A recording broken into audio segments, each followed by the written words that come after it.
Friends, welcome to Bengal food diaries channel. নিরামিষের দিনগুলিতেও সবাই বেগুন পছন্দ করবে, এমন বেগুনের রেসিপি আজ শেয়ার করব। বেগুনের ঝাল পোস্ত।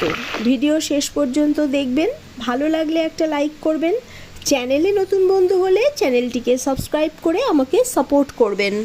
এখানে আমি 4টে বেগুন নিয়ে নিয়েছি। প্রতিটি বেগুন বোটা সমেত লম্বালম্বি 4টে করে ফালি করে নিয়েছি। এর মধ্যে দিয়ে দেব নুন, হলুদ গুঁড়ো, তারপর মাখিয়ে নেব।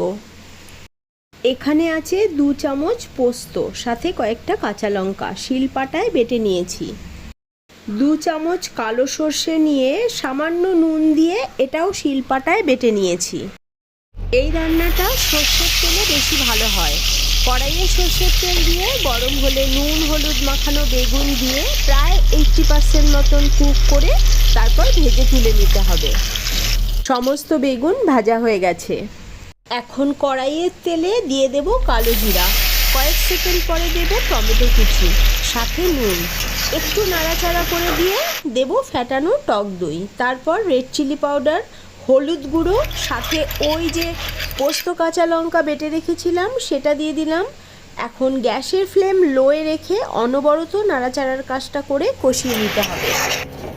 মশলা যখন কষে এসেছে সেই সময় শিলপাটা ধোয়া জলটাই গ্রেভির জন্য দিয়ে দিলাম।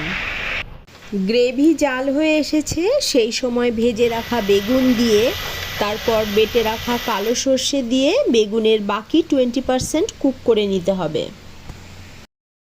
শেষের দিকে চাইলে একটু কাঁচা সর্ষের তেল ছড়িয়ে মিনিট খানেক রেখে নামিয়ে নিলেই হবে। দেখুন কতটা সুন্দর হয়েছে, তাই না? বেগুনের ঝাল পোস্ত রেসিপিটি আপনার কাছে কেমন লেগেছে আমাকে কমেন্ট করে জানাবেন, সাথে লাইক শেয়ার সাবস্ক্রাইব করবেন।